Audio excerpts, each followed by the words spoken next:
ক্ষেত্রে দুটো জিনিস বোঝার, একটা জায়গায় যদি কিছু মানুষ দাঁড়িয়ে ভিড় করে এটা চরিত্র এক, আর যদি সেই মানুষগুলো চলতে থাকে তখন তার চরিত্র আর একটা। ফলে এই মুভিং ক্রাউড যেটা হচ্ছে এবং মুভিং ক্রাউড ডেন্সিটি কতটা ক্রস করলে বিপদ সেটা কিন্তু এরকম নয় যে এখন অজানা নয়। ফলে এটা যখন রাত ভোর, এবং এটা আমি বলছি খুব পূর্ব পরিকল্পিত একটি ইভেন্ট, এরকম নয় যে হঠাৎ করে ঘটে গেছে। আপনি ধরুন 8 মাস আগে হাতরাসে যে ঘটনাটা ঘটেছিল সেটা হঠাৎ করে ঘটে যাওয়া ঘটনা উত্তরপ্রদেশে, যে সেখানে 100-র বেশি লোক পদপৃষ্ঠ হয়ে মারা গেল, একজন সাধু তার পা ছুতে গেছিল সবাই মিলে, ফলে সেখানে সেই সিকিউরিটি সিস্টেম ছিল না। কিন্তু ইট ইজ ওয়েল ডিফাইন্ড, অনেক আগের থেকে পরিকল্পিত, এবং কোন কোন দিনে বেশি ভিড় হবে এটা অবধি প্রত্যাশিত। এটা জানার পরও যে রাত্রে কন্ট্রোল রুমে যে বা যারা বসেছিলেন তারা কেন এই বিপদ বুঝেও প্রয়োজনীয় ব্যবস্থা গ্রহণ করতে পারেননি, তারা কেন এইটুকু বুঝতে পারলেন না যে আপনি মানুষকে, এই যে আপনি দেখাচ্ছিলেন আপনার চিত্রে, যে মানুষকে বলছেন তাড়াতাড়ি স্নান করুন, কিন্তু স্নান করার যাওয়া এবং স্নান থেকে এক্সিট পাথে লোক মুভ করছে না, আপনি লোক ঢুকিয়ে যাচ্ছেন। আমি বলছি এর দায় কার? এর দায় হচ্ছে যে একমাত্র নিতে হবে, আমি বলছি ওখানকার প্রশাসন কি, আমি বলছি দায় সরকারকে নিতে হবে। ভারতবর্ষে ভিড়ের চাপে মারা যায় যত মানুষ, আপনাকে বলছি একটা স্ট্যাটিস্টিক্স, 79% লোক মারা যায় ধর্মীয় অনুষ্ঠানের ভিড়ে। ফলে ধর্মীয় অনুষ্ঠান যখন হচ্ছে এরকম মেগা স্কেলের, তখন সরকার রিয়াক্ট করবে না তো কোন সময় করবে? ফলে এইটা আমি বলছি আটার ব্যর্থতা।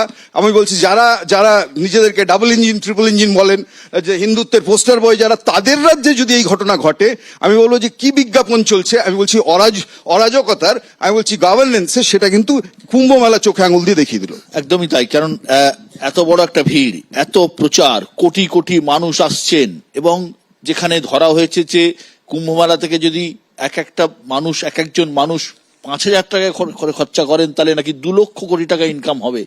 এইরকম একটা জায়গায় প্রচার গোটা ভারতবর্ষে ছড়িয়ে গেছে।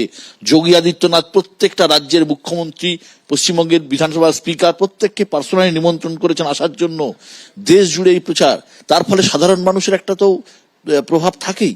এবং এই কুম্ভ মেলাতেই কেন হয় দেখুন, 1984 সালে, 54 সালের কথা বাদ দিলাম, হরিদ্বারে কুম্ভে মারা গিয়েছিলেন প্রায় 200 জন। হরিদ্বারে যেটা হয়েছিল 2003 সালে, মহারাষ্ট্রের নাসিকে কুম্ভ মেলায় মারা গিয়েছিলেন কয়েক হাজার, মাফ করবেন, 40 জন মতন। 2013-তে এই এলাহাবাদেই, অর্থাৎ এই প্রয়াগরাজেই স্টেশনের ওভারব্রিজ দুর্ঘটনা ছিল, ভেঙে পড়ে প্রায় 40 জনের বেশি মারা গিয়েছিলেন। কুম্ভমেলার যে ভিড়, এই ভিড় ম্যানেজমেন্ট একটা বড় বিষয়, যেটা পার্থদা বললেন। পরের বক্তা দেবাংশু ভট্টাচার্য। আচ্ছা, আমার একটা সহজ প্রশ্ন, আমি যদি জানি আমার বাড়িতে 50 জনকে ডেকে নিমন্ত্রণ খাওয়ানোর ক্যাপাসিটি আমার আছে, আর তারপরে যদি আমি সেই বাড়িতে কার্ড দিয়ে 2000 জনকে নিমন্ত্রণ করি, তারপরে সেই বাড়িতে যদি একটা দুর্ঘটনা ঘটে, তাহলে নিমন্ত্রণ যিনি করছেন তার দায় কেন থাকবে না? আমাদের স্পষ্ট বক্তব্যের জায়গা হচ্ছে, শোনা যাচ্ছে কোনো কোনো মহল থেকে যেই গোটা কুম্ভকে কেন্দ্র করে শুধু বিজ্ঞাপন বাবদ 1000 কোটি টাকা খরচ করা হয়েছে, শুধু অ্যাডভার্টাইজমেন্ট আমরা কখন দিই? আরো বেশি করে মানুষকে ডাকার জন্য, আরো বেশি যেন মানুষ আসে। আমার যদি সেই মানুষকে সামলানোর ক্যাপাসিটি না থাকে, তাহলে আমি সেই বিজ্ঞাপনে খরচ করব কেন? ন্যাচারালি যে মানুষ আসার তো আসবেই, আমি সেটাকে আরো বাড়ানোর চেষ্টা করছি, তার মানে আমি নিজস্ব ব্যবস্থাপনা রেখেছি? আমি কিন্তু সেই ব্যবস্থাপনা রাখিনি। 3 মাস ধরে টিভি চ্যানেল থেকে শুরু করে সর্বত্র বিজ্ঞাপন আমরা প্রত্যেকে দেখেছি। শোনা যাচ্ছে যে 2 লক্ষ কোটি টাকার বিকিকিনি হতে পারে, এবং 25,000 কোটি টাকার নিজস্ব রাজস্ব তহবিলে ঢুকতে পারে সরকারের, যেটা নিজস্ব হিসাব। এখন এই 25,000 কোটি থেকে কতগুলো শূন্য সঙ্গে নিয়ে নেতা মন্ত্রীদের পকেটে ঢুকবে, তাই এই কাজটা করা হলো, সেটা কিন্তু আমরা এখনো পর্যন্ত জানি না। শুধুমাত্র ইনফ্রাস্ট্রাকচারের অবস্থা বলতে, আজকে কুম্ভ থেকে যে পদপৃষ্ট হয়ে বা চাপা পড়ে যে মানুষগুলোকে আমরা হারালাম, সেইটুকু দেখলে হবে না বিশ্বদা। আজকে সোশ্যাল মিডিয়ায় ভাইরাল হয়েছে যে ভিডিওগুলো, আপনি দেখুন ট্রেনগুলোর কি অবস্থা। একজনের ঘাড়ের ওপর একজন বসে ট্রেনে করে সবার করছেন। কিছু স্টেশনে দেখা যাচ্ছে ফার্স্ট ক্লাস কম্পার্টমেন্ট, যেটাকে ভিআইপি কম্পার্টমেন্ট বলা হয়, যেটা পুলিশ নিরাপত্তায় থাকে, সেই ফার্স্ট ক্লাস কম্পার্টমেন্টের জানলা ইট দিয়ে ভেঙে যাত্রীরা ভেতরে ঢুকে যাচ্ছে। এই পরিস্থিতির সৃষ্টি কেন হলো? এর দায় কাদের?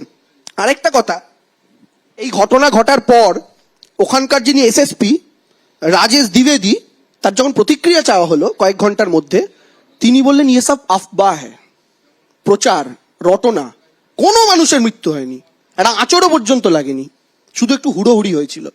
পরে কি দেখা গেল? সত্যিটা আমরা প্রত্যেকে দেখতে পেয়েছি। এই লোকানো হয়েছিল কাদের জন্য?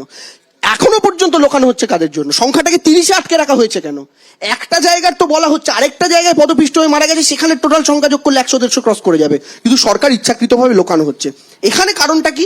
এই সরকার ভিআইপিদের জন্য ব্যবস্থা করতে গিয়ে সাধারণ মানুষের জন্য কোথাও ব্যবস্থা করতে ভুলে গেছে। যাই হোক, আজকে সময় নেই, নাহলে এই নিয়ে আমার একটি লেখা ছিল, আমি একটু পরে সুযোগ পেলে পড়ে শোনাবো।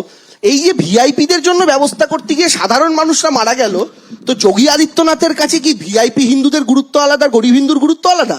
ভোট নেওয়ার সময় তো গরিব হিন্দুগুলো ঠিক ভোট নিয়েছিলেন। তৃতীয় কথা, নরেন্দ্র মোদী, আপনারা মনে করে দেখুন, 2016 যখন কলকাতায় পোস্তা ওরাল পুল ভেঙে পড়লো, সেই সময় নরেন্দ্র মোদী কলকাতায় সভা করতে এসে বলেছিলেন, ইয়ে অ্যাক্ট অফ গড নেহি হ্যাঁ দিদি, ইয়ে অ্যাক্ট অফ ফ্রড হ্যাঁ। আজকে আমরাও প্রশ্ন করতে চাই, এই ঘটনা অ্যাক্ট অফ গড না অ্যাক্ট অফ ফ্রড? এই উত্তর নরেন্দ্র মোদীকে দিতে হবে। শেষ আমি একটা কথা বলি, যে এই সবকিছুর উল্টো দিকে আপনারা যদি দেখেন, যে ধর্মীয় গ্যাদারিং এর কথা পার্থদা থেকে শিবাজিদা, সুমনদা প্রত্যেকে বলছিলেন, আপনি যদি দেখেন, কদিন আগে আমাদের রাজ্যে গঙ্গাসাগরের মতো একটা অনুষ্ঠান হয়েছে, ছোট জায়গা, 1,12,00,000 ওপর লোক ঘুরে গিয়েছে। এরকম ঘটনা কিন্তু আপনি চোখে আঙুল দিয়ে দেখাতে পারবেন না। এবং 2 নম্বর, প্রত্যেক বছর কলকাতায় দুর্গাপুজোয় 3 থেকে 4 কোটি মানুষ কলকাতা, হাওড়া, হুগলি শহরকে কেন্দ্র করে যে জায়গাটা, সেখানে ঘুরে বেড়ায় পুজোর কয়েকটা দিন। এত সুন্দর ট্রাফিক ম্যানেজমেন্ট থেকে শুরু করে পুজোগুলোর ভিড়, মানুষ লাইন দিয়ে দেখে বেরোচ্ছেন। গত 10-11 বছরে একটা ঘটনা আপনি বলতে পারবেন যেখানে সাধারণ মানুষকে পুণ্য অর্জন করতে এসে বিপদের মধ্যে পড়তে হয়েছে? ঠিক। আমি এই প্রসঙ্গে দেবাংশু একটা ভালো কথা বললো, একদম ঠিক বলেছে। আমার মনে পড়ে যাচ্ছে দেশপ্রিয় পার্কে যখন এই সব থেকে বড় দুর্গা নিয়ে প্রচার হলো, এবং প্রায় 100 ফুটের দুর্গা, যখন প্রশাসন দেখলো যে ভিড়ে প্রচন্ড চাপ হচ্ছে এবং এমন চাপ হচ্ছে যে কন্ট্রোল করা যাচ্ছে না, প্রশাসন কিন্তু বন্ধ করে দিয়েছিল কলকাতা শহরের মধ্যে পুজো। সবার সমালোচনার যে উত্তর যিনি দিতে পারবেন, বিজেপির শঙ্কুদেব পান্ডা। শুরুটা করতে চাই যেখানে আপনারা শেষ করেছেন সেখান থেকে। আমায় মার্জনা করবেন না, শুনতে হয়তো একটু রূঢ় লাগবে, কিন্তু এটা তো ঘটনা। আমি সমালোচনা একসেপ্ট করছি, আপনারা যারা করছেন বলার জায়গা রয়েছে, এবং এইরকম মর্মান্তিক ঘটনা রয়েছে। কিন্তু কারা সমালোচনা করছেন, কেন সমালোচনা করছেন? যারা পাড়ায় একটা দুর্গাপুজো সামলাতে পারেন না, যারা পাড়ায় দুর্গাপুজো বন্ধ করে দেন, তারা মনে করেন যে কুম্ভের মতো একটা ইভেন্টকে অ্যাড্রেস করবেন, তারা কুম্ভ নিয়ে সমালোচনা করবেন, এটা মেনে নিতে হবে। আমায় মার্জনা করবেন, গ্রামের লোকেরা আজও বলে, যারা হেলে ধরতে পারে না তারা কেউটে ধরার কথা সমালোচনায় প্রশ্ন নিয়ে আসেন। আমি দেখুন, সমালোচনা টেকনিক্যালি একসেপ্ট করি। আমরা সেজন্যই তো বলেছি যে প্রথমেই একটা জুডিশিয়াল কমিটি তৈরি হয়েছে। বারবার একটা প্রশ্ন উঠে আসছে যে দায় কার। আমরা তো সত্যি তদন্ত করতে চাই, দায় কার আমরা জানতে চাই। আমরা ইজিয়েস্ট কনক্লুশনে পৌঁছতে পারি না, আপনারা যেরকম খুব সহজে রাজনৈতিকভাবে পৌঁছতে চান। আমরা তো সরাসরি আপনাকে অভিযোগ করি না যে আপনি শকুনের রাজনীতি করছেন, কিন্তু আপনারা যে প্রশ্নগুলো তুলছেন সেই প্রশ্নের মূল ভিত্তি হচ্ছে দায় কার। তাই তো খুঁজতে হবে, কারণ এত বড় কুম্ভ হয়েছে, তাতে একটা নির্দিষ্ট জোনে এই এফেক্ট হয়েছে, এই ধরনের ঘটনা ঘটেছে। একটা দায়িত্বশীল প্রশাসন, তার কাজ নয় সন্ধ্যাবেলা প্রথমে গিয়ে প্রেস কনফারেন্স করা। আমরা এই রাজ্যে অনেক ক্ষেত্রেই দেখি ঘটনা ঘটার আগেই প্রেস কনফারেন্স হয়। নির্বাচনে হেরে গেলেও কেউ আগেই প্রেস কনফারেন্স করে বলেন তিনি নির্বাচনে জিতে গেছেন, পরে রেজাল্ট আসে তিনি হেরে গেছেন। কিন্তু এখানে হয় না। এখানে আপনি লক্ষ্য করে দেখবেন, আগে রেস্কিউ অপারেশনে হচ্ছে নজর দিতে হয়। সেই কাজটাই মোদী সরকার, সেই কাজটাই যোগী সরকার করেছেন নির্দিষ্ট দায়িত্ব নিয়ে। যারা আজকে এই প্রশ্ন তুলছেন তাদের কাছে আমার প্রশ্ন, নিশ্চয়ই এই মৃত্যুর ধারাবাহিকতা হচ্ছে বজায় থাক, এটা কোনো সরকারের কাছেই কাঙ্ক্ষিত নয়। কিন্তু আনএক্সপেক্টেড যে এই হিন্দু সমাগম, এটা দেখেই অনেকে আতঙ্কিত হচ্ছেন। আমায় মার্জনা করবেন, কেউ কেউ আপনারা এমন পরিস্থিতি তৈরি করছেন যে বিষয়টা হিন্দু বিরোধিতার দিকে চলে যাচ্ছে।